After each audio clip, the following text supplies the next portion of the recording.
Hola mis hermanos, todos estamos aprendiendo a vivir y es natural que cuando alguien está aprendiendo algo se equivoque.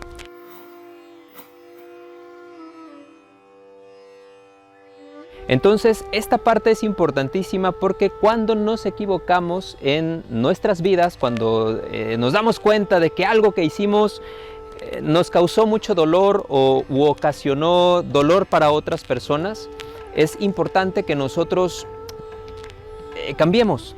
Sí, es importante que nosotros cambiemos, que hagamos otra cosa que no nos ocasione dolor a nosotros o que no le ocasione dolor a la gente que amamos. Ahora, en este momento en el cual nosotros identificamos algo que no queremos volver a hacer, es un momento crucial en nuestras vidas porque la cultura en la cual nacimos, la mayoría de nosotros, ¿sí?, está enamorado, tiene un romance bizarro, patológico con la culpa. Entonces, repaso de ideas. Todos estamos aprendiendo a vivir. Cuando estamos aprendiendo algo, es normal que nos equivoquemos. Entonces, este momento cuando nos equivocamos, lo único que nos pide es identificar la equivocación y cambiar, ¿sí? Identificar la equivocación y cambiar, para que ya no nos hagamos daño a nosotros mismos ni le hagamos daño a los demás. Eso es todo. El arrepentimiento originalmente hace referencia simplemente a cambiar. ¿Cómo demuestra a alguien que está arrepentido verdaderamente? Porque cambió, ¿sí? ¿Cómo sabes que se arrepintió de lo que hizo? Porque no lo volvió a hacer, pero además porque cambió y empezó a hacer las cosas que sí funcionan, o empezó a vivir con amor y empezó a vivir con respeto y hace otras cosas que lo benefician a él y lo benefician a los demás. Es decir, hay un cambio en la vida, por lo menos en lo que respecta a ese error identificado. Y esta parte me parece bien importante porque nuestra cultura tiene, como les comentaba, ¿sí?, un romance bizarro, patológico con la culpa, porque creemos que, ¿sí?, porque creemos que la culpa nos ayuda a cambiar. Y mis hermanos, la culpa no ha servido, no sirve y nunca servirá para que alguien se corrija. La culpa es un veneno que nos hace repetir aquello de lo cual nos sentimos culpables. Es importantísimo que nosotros nos demos cuenta de que hacemos lo que está en la mente y la culpa mantiene el error en la mente. Todos nosotros tenemos una idea básica ocupando la mente o una imagen ocupando la mente y la culpa mantiene continuamente esa imagen en la mente. Entonces, aunque nos estemos peleando con ella, ¿sí?, el cuerpo va a seguir a la mente. Entonces, si la idea que está básicamente instalada en nuestras mentes es la idea del error, aunque sea para seguirlo o para condenarlo, vamos a garantizar que de una manera o de la otra nuestro cuerpo tarde o temprano vuelva a repetir lo mismo. Y esto es algo de lo que puede darse cuenta la mayoría de la gente que alguna vez se ha sentido culpable por algo, ¿sí? Porque hay ciertos aspectos psicológicos que están involucrados. La mayoría de nosotros, mis hermanos, pensamos que cometemos un pecado aquí en esta parte, ¿sí? En esta parte voy a usar estas palabras y sé que las estoy usando y sé que son muy pesadas, pero los asuntos de la culpa verdaderamente se basan en estas concepciones así de profundas, tanto si nos damos cuenta de ello como si no, porque las bases de nuestra cultura son bases judeocristianas que creen mucho en esto. Al margen de, ¿sí?, al margen de que tú seas una persona religiosa o no, y que estas cosas, digamos, adoptes tu vida o adaptes tu vida con respecto a ellas, o que estés atacando este tipo de ideas, la verdad es que estas ideas están dentro del panorama de nuestra vida, de las costumbres, de nuestras ideas, ¿sí?, ya sea para apoyarlas o para contrarrestarlas, pero son uno de los elementos claves, ¿sí?, que para fundamentar nuestra vida o para desarraigarnos de ellas son unos elementos que ya están, ¿sí? Son unos elementos que ya están en la cultura en la cual nacimos. Y por lo tanto, si tú alguna vez sientes culpa, estas son las bases, ¿sí?, ideológicas que favorecen esa culpa, al margen de que tú seas consciente de ello o no, ¿sí? Entonces procedo a explicar la idea. La mayoría de la gente cree, ¿sí?, que ha cometido un pecado y que por eso se sienten culpables, ¿sí? Pero la realidad psicológica de las cosas es al revés, ¿sí? Es decir, en el momento en el que yo acepto sentirme culpable por cualquier cosa, en esta aceptación de la culpabilidad y debido a la aceptación de la culpabilidad, yo adopto la identidad de un pecador, ¿sí? Y tarde o temprano, mis hermanos, las acciones que corresponden a un pecador son los pecados. Lo repito una vez más, la mayoría de nosotros creemos yo pequé y por esto me siento culpable, pero la realidad psicológica es al revés. Yo acepto sentirme culpable por cualquier cosa y en esta aceptación de que soy culpable implícitamente estoy adoptando la identidad de un pecador. Acepto, porque me siento culpable, que soy un pecador. Porque si no fuera un pecador, no me sentiría culpable, o si no fuera culpable, no sería yo un pecador. ¿Sí?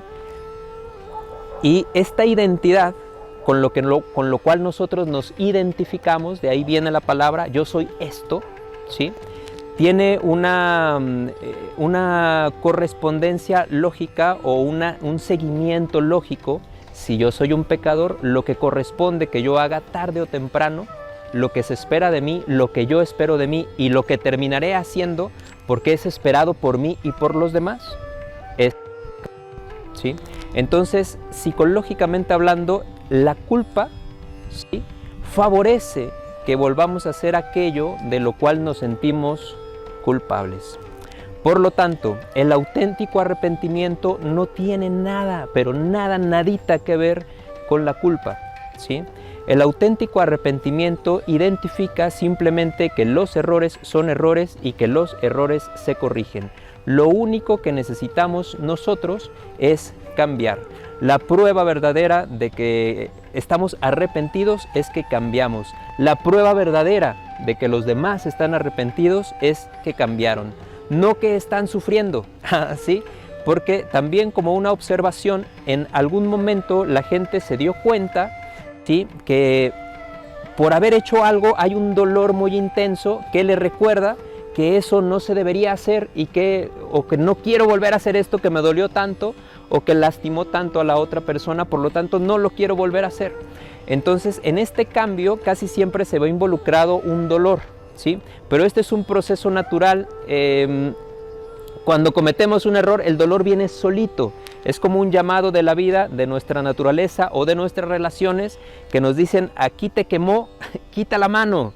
Y con eso es suficiente. Esto ocurre solito. Pero dentro de este proceso, el proceso psicológico se vició. Se dieron cuenta que el dolor era una parte natural del querer cambiar. Por lo tanto, intensificaron ya intencionalmente el hurgar en la herida, el hurgar en la llaga, para ocasionar dolor, creyendo que con esto están haciendo más profundo su arrepentimiento, ¿sí? Y lo único que consiguen es postergar el momento del cambio, ¿sí? Ya te dolió, ya pasó, ¿sí? Lo único que Dios, que la vida, que tu alma y que tus hermanos te piden es que cambies. La culpa posterga aún más el momento en el que nosotros hagamos lo que queremos hacer o lo que supuestamente deberíamos haber hecho en un primer momento, ¿sí? Permítanme un ejemplo súper simplificado. Tu mamá te manda por las tortillas y tú no vas por las tortillas, regresas y como no tienen tortillas para comer, la comida se arruina y ves a tu mamá llorando. Ver a tu mamá llorando te hace sentir un dolor, ¿sí? Vas y pides disculpas y de una manera sana tú pides disculpas y vas por las tortillas y entonces ahí tienen lo necesario para comer. Esto es un proceso sano, ¿sí? Que el dolor de ver a tu mamá llorando ocurre solito, entonces tú resuelves esto pidiendo perdón y yendo por aquello que se pedía de ti, ¿sí? Ahora, en el proceso insano, la persona ve llorar a su mamá, ¿sí? Y dice, híjole, qué feo se siente esto, no quiero que esto vuelva a suceder jamás en la vida, entonces me voy a sentir culpable. Me voy a meter a mi habitación y voy a pensar en lo horroroso que soy por no haber ido por las tortillas unas 2 horas. Y si esto no es suficiente para recordarme a mí mismo que esto no tiene que volver a pasar, ¿sí? Voy a agarrar un látigo y me voy a flagelar hasta sangrar 2 horas. Y si de plano no quiero que esto se vuelva ¿sí? a ocurrir jamás, ¿sí? Me voy a lastimar el cuerpo para que cada vez que vea la cicatriz me recuerde, ¿sí? Aquella vez en la que hice llorar a mi mamá para que esto no vuelva a ocurrir. Y mientras tanto, mis queridos hermanos, las tortillas siguen sin estar en la mesa, ¿sí? Entonces, puse el ejemplo lo más simplificado y quizás hasta un poco ridículo posible, porque realmente, psicológicamente hablando, esto es lo que hacemos con las cosas más importantes. El arrepentimiento tal cual es entendido en el mundo actual no sirve, ¿sí? Arrepentirse no es sentirse mal.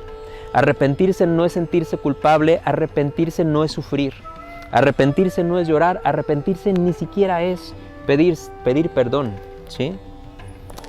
Arrepentirse es cambiar, ¿sí? Cuando estamos seguros de que la persona se arrepintió, cuando fue por las tortillas y las puso en la mesa. ¿Sería necesario pedir perdón a su mamá? Quizás sí, ¿sí? Quizás sí, para que sepa que lo lamenta.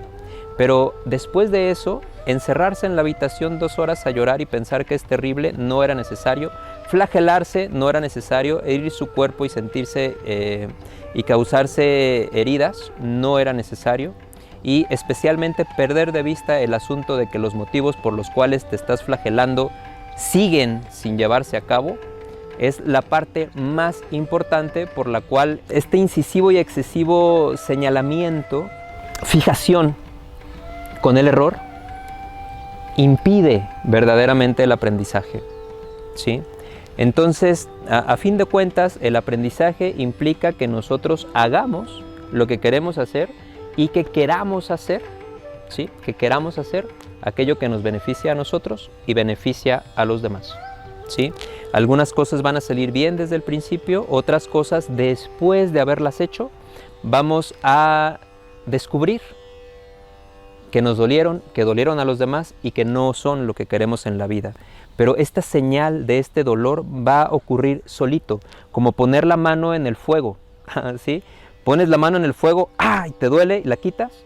Este proceso ya tiene todo. Tiene el fuego, que es algo que existe, lo que yo no debería hacer, que es poner la mano en el fuego, ¿sí? Pero el dolor automáticamente me enseña esto no es lo que deberías hacer, y el retirar la mano es todo lo que yo debía aprender sobre esto, ¿sí? El proceso sería como, yo no debo poner la mano en el fuego, pero no lo sé. Pongo la mano, ¡ay! Me doy cuenta que me quemé, ¿sí? Pero ahora, para que no se me olvide, la voy a dejar allí, ¿sí? Hasta que se achicharre para acordarme muy bien, ¿sí? Y por lo tanto, postergo el momento en el que yo quito la mano y por lo tanto acuso de no haber recibido el mensaje, que era simplemente eso no se hace, ¿sí? Y sigo allí haciendo algo que no se debe hacer, ocasionándome un dolor que no me sirve de nada, ni me muestra absolutamente, ni me entrega absolutamente ningún mensaje, ni ningún aprendizaje para mi vida, ¿sí? Entonces, mis hermanos, para ya no redundar más, ¿sí? Todos nosotros estamos aprendiendo a vivir y es normal cuando alguien está aprendiendo algo que se equivoque, ¿sí? Entonces, cuando nos equivocamos, nos vamos a dar cuenta de que eso que hicimos es una equivocación porque nos va a ocasionar dolor o se lo va a ocasionar a alguien que queremos o que amamos. Y esa indicación indeseable de dolor es la que nos va a recordar que eso nos lastimó y nos entrega el aprendizaje, la enseñanza de que eso nos hizo daño y nos recuerda, por lo tanto, que debemos hacer otra cosa, ¿sí? Y en el momento en el que hacemos esta otra cosa que nos beneficia y que beneficia a los demás, es cuando verdaderamente hemos completado el proceso de arrepentimiento que nos lleva al cambio de dirección para hacer aquello que sí queremos hacer, ¿sí? Y entonces el proceso de aprendizaje se ha completado y no es necesario acentuar el dedo en la llaga, no es necesario ocasionar más sufrimiento del que ya nos ocasionó, no es necesario perder de vista que lo que estamos haciendo o lo que queremos hacer es otra cosa que nos beneficie y no nos dañe, y especialmente no es necesario perder tanto tiempo en un proceso que cuando no es perjudicial es al menos inútil. Mis hermanos, pues les deseo de todo corazón un aprendizaje lo más eficiente posible y una vida maravillosa. Muchísimas gracias.